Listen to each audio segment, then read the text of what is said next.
কলকাতার বেহালা থেকে স্বপ্নের রাইড লাদাখ কিন্তু চলছে। সময় হয়েছে 7:30। আমরা এখন কোথায় দাঁড়িয়ে আছি দেখবে, জাস্ট দেখো, যমুনা এক্সপ্রেসওয়েতে।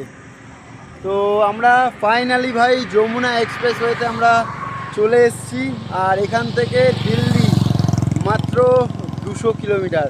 মানে এই রাস্তাটা এক টানা সোজা 200 কিলোমিটার গেলেই আমরা দিল্লি পৌঁছে যাব।